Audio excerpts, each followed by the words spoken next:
ఈ రోజున క్రైస్తవ్యానికి కావాల్సింది సెలబ్రిటీ సేవకులు కాదు. ఈరోజు క్రైస్తవ్యానికి కావాల్సింది స్పాన్సర్స్ కాదు. ఈరోజు క్రైస్తవ్యానికి కావాల్సింది కొరియోగ్రాఫర్స్ కాదు. ఈరోజు క్రైస్తవ్యానికి కావాల్సింది ఈవెంట్ ఆర్గనైజర్స్ కాదు.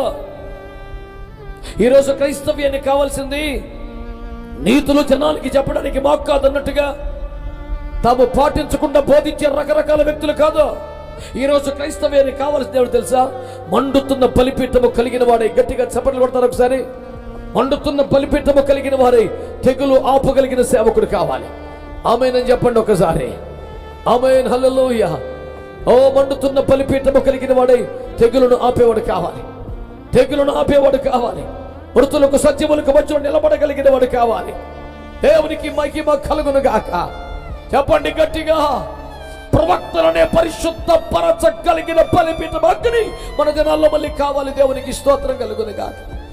వాడబడుతున్న సేవకులే, అయ్యో మీకు శ్రమ, అయ్యో మీకు శ్రమ, లోబడని పిల్లలారా, చెరుపు చెయ్యి పిల్లలారా, పాపిష్టి జనమ, దోషభరితమైన ప్రజలారా, మీకు శ్రమ అంటూ ప్రపంచాన్ని హెచ్చరిక చేస్తున్న ప్రవక్తలే, అయ్యో నాకు శ్రమ, నేను కూడా పవిత్రుడినట్టు వాపోతున్న పరిస్థితుల్లో వారిని పరిశుద్ధపరచవలసిన అగ్ని కావద్దా? అలాంటి అగ్ని కొరికే బలిపీఠాలు మండద్దా? అలాంటి బలిపీఠాలు మన ప్రాంతాల్లో ఉండద్దా?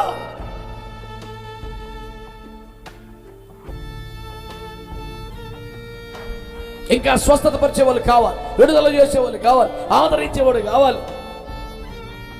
ఏం ఆదరణ కావాలి నీకు? అమ్మా, నీ కష్టాలు తీరిపోతాయి, నీ అప్పులు తీరిపోతాయి, త్వరలో నువ్వు గొప్పగా అయిపోతావు అంటే దైవజనుడు తిట్టుండాలి. హల్లెలూయా.